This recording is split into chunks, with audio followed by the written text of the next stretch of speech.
welcome to KocoSports. I am the huge one, aka the idiot Dave Koco from DAVKOCO.com, and this is an old school YouTube video reaction. I normally don't do these video reactions, and I wanted to do a video. I was talking to Sid's Light, streamer on Twitch, and we were talking about tribalism, and we were talking about how tribalism is really suffering for the fans. Like, the fans miss out on it. And then I saw my friend Rantin review. I did ask permission to do this. I thank him for giving us permission.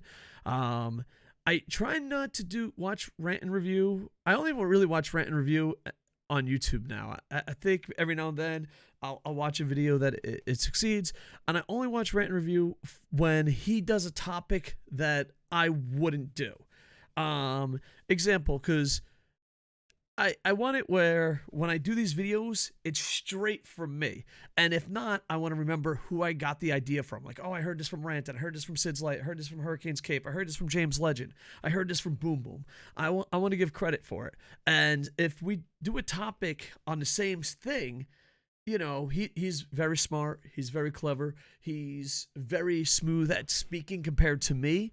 And I don't want to have my opinion swayed unless we talk to each other.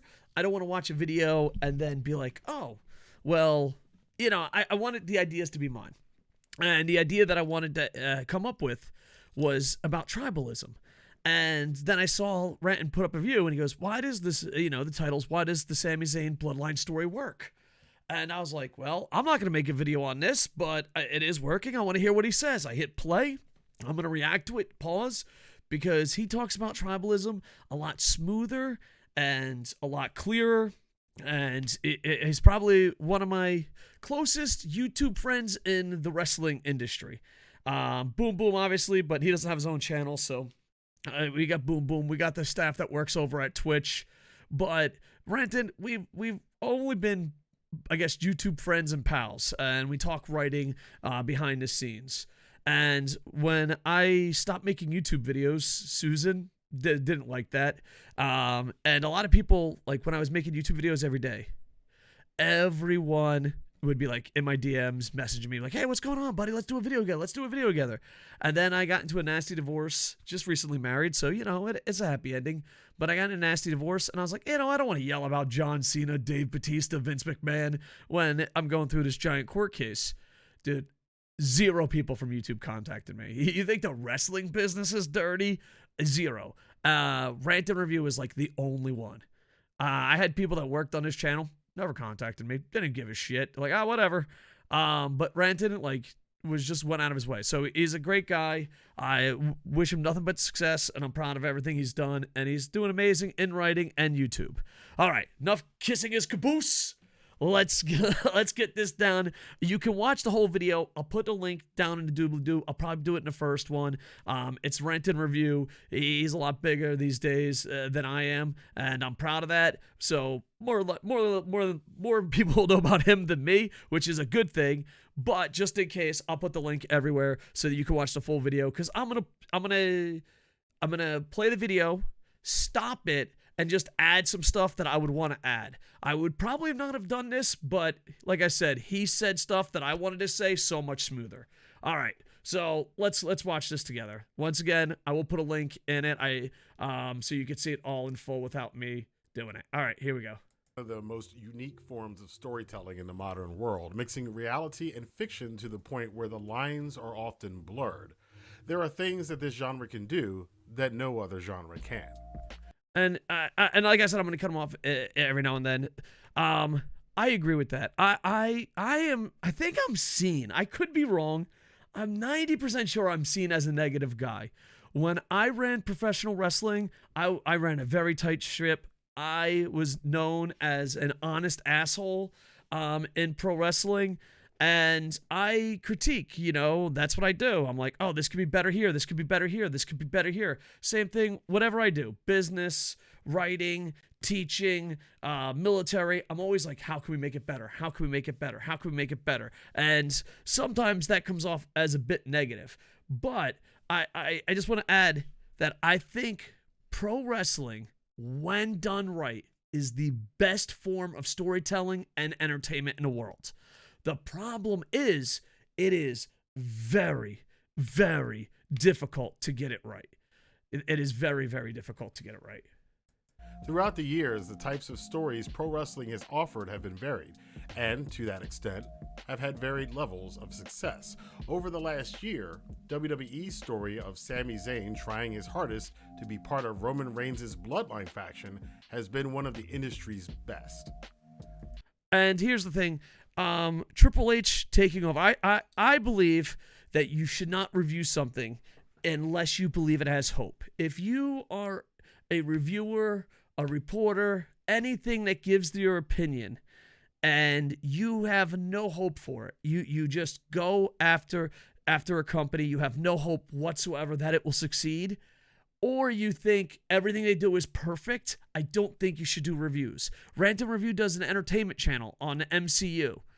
Up until Phase 4, and Phase 4 is a bit rough, hopefully Ant-Man will save it, I thought the MCU was perfect. So I was like, why would I do a review?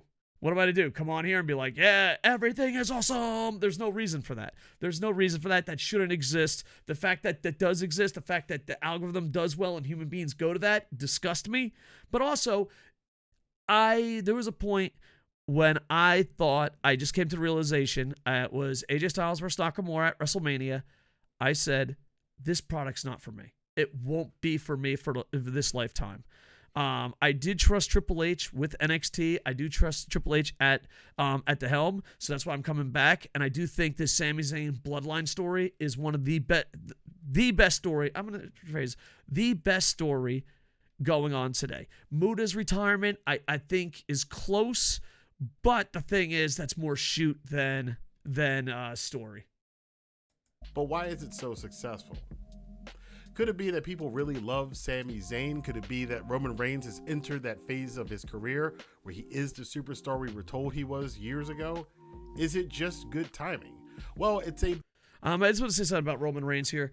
Roman Reigns and his family are absolutely amazing. I used to work with WWE, FCW. I met him. I don't know if he remembers me. Hey, Roman, do you remember a fat guy that bothered you all the time? No? Okay. I am so happy they made him a heel. I am so happy that they did not make him John Cena Jr. I am so happy for his success. I know a lot of people that blindly defend WWE are like, oh, people turned on him. No, man. We just don't want to see the John Cena character anymore. It doesn't matter if John Cena's playing a character. It doesn't matter if Hulk Hogan's playing a character. It doesn't matter if Roman Reigns is playing a character. We don't want to see that character. And I'm not saying everyone. I'm just saying the people that hated Roman Reigns playing the part of John Cena. I never hated Roman Reigns. I hated the fact that Roman Reigns was playing the part of John Cena. Now, Roman Reigns is Roman Reigns, becoming his own man, becoming his own character, and is a million times better. And if you go look at my channel, I said he should follow in The Rock's footsteps, turn heel, and then become the cool heel. Who said that? Okay, just checking. I'm sure I'm not the only one that said it. A bit of all of these things, and perhaps something more. For sports entertainment fans, Sami Zayn has been First off, I love the fact that he chooses to use the words pro wrestling and sports entertainment fan. I love that, because there is a difference. Entertaining character from his debut on NXT almost a decade ago. Whether it is as an underdog trying to fight his way through a road to redemption, or a comedy act bringing smiles to faces, the WWE audience has always had a great relationship with Zayn. Seeing him in And I just want to add pro wrestling too. In Ring of Honor, he was beyond amazing. A prominent spot in the main event scene has boosted his popularity as well. Then there's Roman Reigns, the man who was touted as the next big thing for so many years, even though fans thought otherwise. In 2021, he made the turn that everyone had hoped for and went heel, or bad guy, aligning himself with one of the best promo villain managers of all time, Paul Heyman. Once again, I'm only doing this video reaction because I agree with Rantin so much on this video, and I saw it, and I didn't want to repeat what he said, so that's why I wanted to give him a shout out. But yeah, absolutely agree with him. I did have another point. Hold on, let me rewind. Aligning himself with one of the best promo villain managers of all time, Paul Heyman. After that, Reigns has been on the path many thought he could always get to. And let's not forget the supporting players here, including Heyman, Solo, Jimmy, and above all, Jey Uso, who may very well be the keystone of this whole storyline. But there's something else at play here, and that would be relevance. In my opinion and observation, See, I didn't even consider this.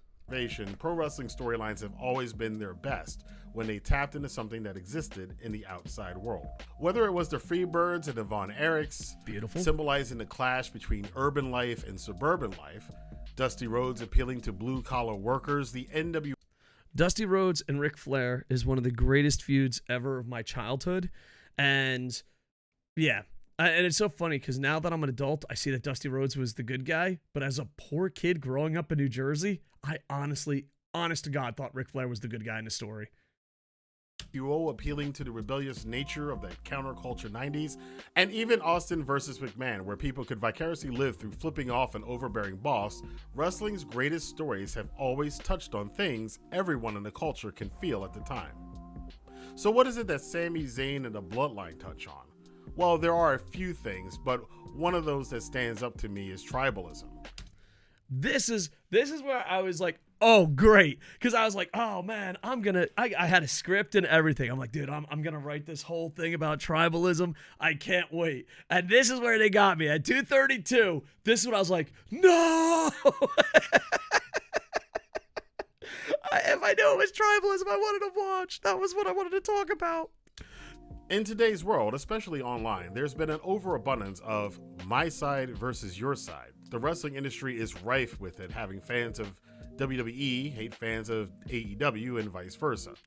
And it goes with politics. It also goes with video games. It goes with everything. I think a lot of it has to do with algorithm too, because if I did a video saying Rantin Review is the worst person in the world, it would get 1 million more views. It would bring his people over. It would bring new people in.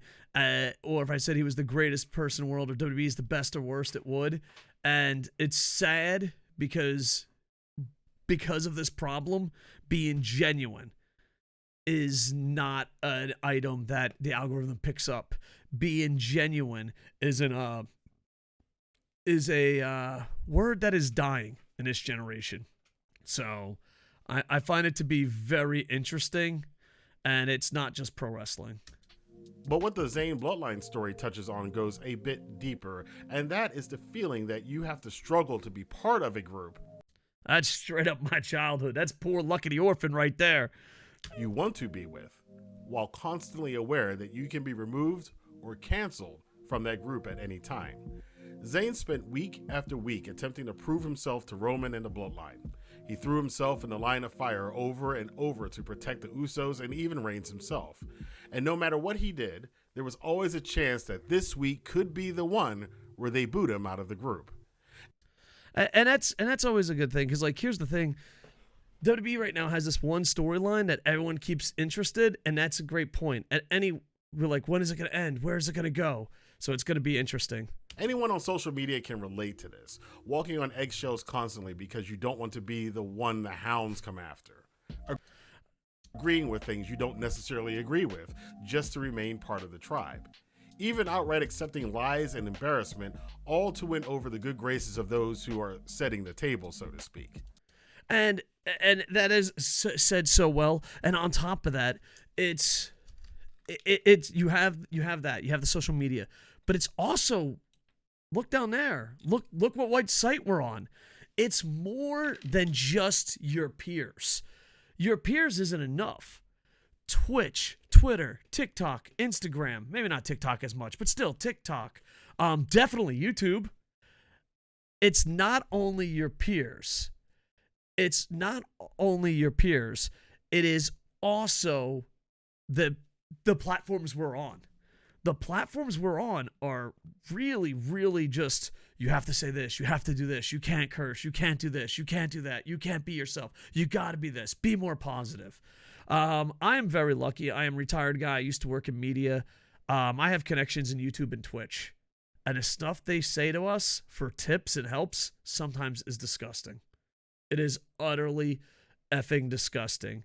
And also, too, it's one of those things that Japan, he's a tattooed gentleman in Japan.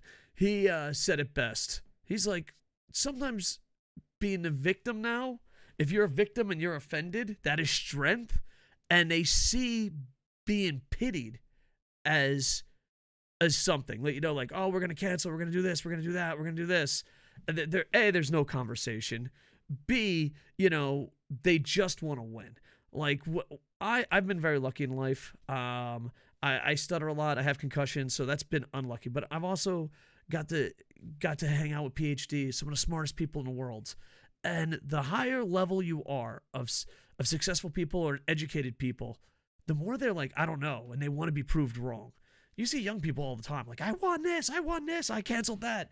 They want to win more than learn or make the world a better place, and it's kind of disturbing. It's utterly weird. Yeah. There are for sure other elements at play here, but I don't think it's an overstatement to point out that this mythos created by Zayn, the Usos, Heyman, Reigns, Triple H, and others in WWE speak to this aspect of our society, even if we're unaware of it. As stated before, the best wrestling stories tend to mirror something in our culture. WWE hit on something here, and if they continue to find these ties and integrate them into sports entertainment, there may be more good things coming from Connecticut as far as storytelling is concerned in the future. And I think, this is just a pop. No, it's just Japanese commercial. No! I wasn't planning on doing that. All right. Pro wrestling is one of the most... Bam! So yeah, he has a lot of great points, and I just wanted to add something. I don't understand if someone is positive all the time or negative about all the time, what attracts.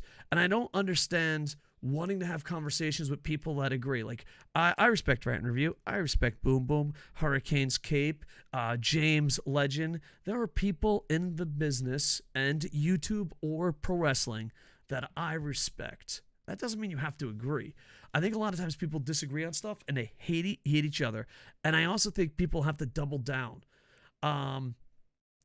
If you only love WWE and you're only positive about WWE, you're kind of voiceless. If you only hate AEW or only love AEW, if you only hate or love Impact, if you care about genuine voices, they're loud, but they're worthless. They're the McDonald's of ideas. You know, they're not the 5-star restaurants of ideas. So I always find it interesting. And tribalism, two things. One, and this is what Sid Light brought up. If you're a tribalism and you only love one product, you're missing out on so many great things. If you only like WWE, you're missing out on Noah's retirement. If you only love AEW, you're missing out on a Sami Zayn. You know, and it's weird because you see it with Jeff Hardy. You see it with Kenny Omega. You see it with guys that jump from company to company. Now, sometimes people change. They lose their momentum. They stop trying. We're saying if they're exactly equal, love or hate Jeff Hardy, everywhere he goes, he's pretty much the same dude. But if you're like, oh, he's in this company, now I love him. And he's in this company, now I don't like him. I think you're robbing. A, I think you're mentally broken. B, I think you're robbing yourself of so many great things. WWE haters are missing one of the best storylines going. WWE hating AEW is missing some great in-ring action. Impact is having some pretty solid shows. New Japan, it's funny because like New Japan in Japan is the WWE. And they're not perfect, but they're trying to make a rebound. They're trying to be like a Triple H. They're trying to get that Sami Zayn bloodline story. They're trying to turn it around. And Noah's like AEW with a right on their tails. They're probably a lot closer. Noah's probably a lot closer. But just there's something for everyone. And most companies, especially the big companies, have something good in each product. Now, you don't have to be a positive PD. I like everything. Dun, dun, dun, dun. Why? Why do you have a voice? Why? I liked everything in MCU phase 1, 2, and 3. Why would I care? I loved everything about MCU 1, 2, and 3. Why would I shit on DC? Why? It doesn't make sense. It doesn't make sense. And that was more Sid's late point. If you're a tribalism, you're a tribalist, you love a corporation. Here's the thing. You love the corporations more than the employees do. I've worked with these companies outside of Ring of Honor and AEW. Tony Khan, what the hell? I've worked with almost every major company. The employees do nowhere, the wrestlers, nowhere near love the company as much as some of those fans do. That's weird. That is weird. That's fucking bonkers. I got to find a way to defend this company. Don't sit back, go to a beach. If you're a tribalist, go to a beach, breathe, look out into the ocean, and say what you like. Be like, all right, I don't like non-title matches. Okay, I'm not a big fan of the dead stuff. I'm not a big fan of this. Ooh, I am a big fan of cruiserweight fast action. I am a big fan of wrestlers doing stuff that I can't do in the ring. Oh, I'm a big fan of taking grappling seriously. Oh, I'm a big fan of strong style. Like, sit back, not corporations. What do you like? Because then you can kind of judge and have a standard for you. If you like everything, that's awesome, man. I don't understand why you would make videos. It's like, I love fucking pizza. I'm not going to fucking review pizza. I'm going to be like, yeah, guys, this fucking pizza, 10 out of 10. Oh, what the fucking waste of goddamn time here, boys. But yeah, find out what you really, really love. Not letters, not corporations, not companies. Find out what you love about pro wrestling. And then I think you can be more genuine. If you're like, I'm going to blindly defend this company, that's just fucking weird, bro. That's fucking weird. It's really fucking weird. And I was going to say something else, too, that I added. That was more Sid's late point. This is my point. Tribalism hurts the product you like. And I see this in New Japan. I've seen it in ECW. I've seen it a little bit in WCW. I see it in WWE. I see it. Tribalism hurts your own company. What I mean by that is, I love New Japan. New Japan the last 2 years has been horrible. I love Okada. Okada the last 2 years has been, I can't even say average with a straight face. But if you blindly defend that, and there are people that blindly defend it, Okada hasn't had a good year. But he won Wrestler of the Year because of tribalism. If you blindly defend the product gets worse. We see this in sports video games. We see this in professional wrestling. We see this in movies. We see this everywhere. You have to know what you like and then fucking be able to express it. I'm trying to get better at it. But tribalism is fucking weird because you miss out on great things and you ruin and poison what you love. If you're like, well, that wasn't a good match. That wasn't a good year for New Japan. And you're like, well, it's fucking great. It's amazing. Why would they improve? Why would they improve? And I feel like that hurts a lot of the bigger companies. I think when YouTubers, fans, reviewers, reporters, anything you want to call yourself or be a part, even in the business, if you are not the promoter and not an employee of the company, and you go, how can I spin this to be a good thing? How can I attack another company? And you don't have genuine standards, you're hurting your own product and you're hurting what you can enjoy. So I think tribalism is a huge problem. And not just in pro wrestling, but when it comes to pro wrestling, you're missing out on so many great things. If you lying to yourself, say New Japan's great, but you're not watching Noah, you're missing out so much greatness. If you are, in love with them, and the thing is, if you're 100% in love, I don't want to stop you.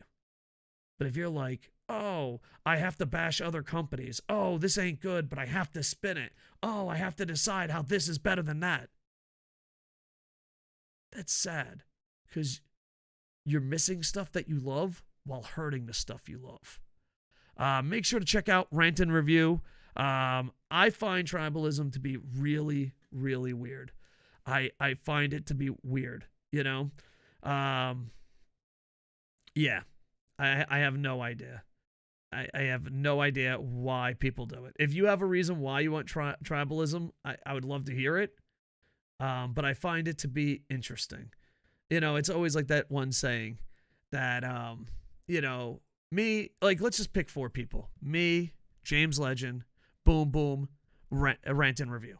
Us 4 people, we could see something completely different and talk about it. I feel like the algorithm, social media, tribalism has taken that away. And I want to focus on this channel. I'm sure Rantin Review wants to focus on it. I'm hoping the people that work with me on Twitch want to improve it. And that's just get rid of tribalism and give genuine reviews. You know, like I remember on Twitch watch parties, people made fun of me because I said, "Oh, I want to watch a couple of matches before I give my opinion." They're like, "Yeah, but I already told you he was awesome." I'm like, "Yeah, but I got to see myself. I can't just say he's awesome. I have to actually see him be awesome." And the fact that I had to bring that up in a conversation felt really fucking weird. If I said, "Hey, dude, you got to try out this mystery fucking box." Ooh, you don't even know what it is. It's right here. I'm not going to show it. You got to try it out. It's amazing. It's the amazing thing in the world. What do you think of it? Well, I've never actually tried it out. How fucking dare you? I already told you it was amazing. That's fucking weird. I always joke that social media one day will be just a mirror and us yelling into it. I strongly agree with myself. Anyway, Rantin Review did a great thing. This video was going to be a lot different, but when he hit a home run and I already watched it, I just wanted to ask him permission to do this. It's a bit weird and different, but definitely go over to his like, comment, subscribe. He's way bigger, so it's always weird as a smaller guy giving you know, a shout out to a bigger guy. It always feels kind of weird, but he's a great dude, so make sure to go do it. And yeah, we're always KocoSports, Twitch, Twitter, TikTok, Instagram, Facebook, maybe MySpace. I don't know. If you're on the main streets of Yokohama, meet up for a high five. I'm going to try to keep doing YouTube, Twitch. I've been crazy busy, so I'm going to try to do it when I can. All right. Be genuine. That's my goal for this channel, and I hope that's what it is. I just hope, I don't know. It's an impossible dream, but I'd love to see the internet, human beings, just become more genuine. All right. Like, comment, subscribe. And with that, I am over. Hey,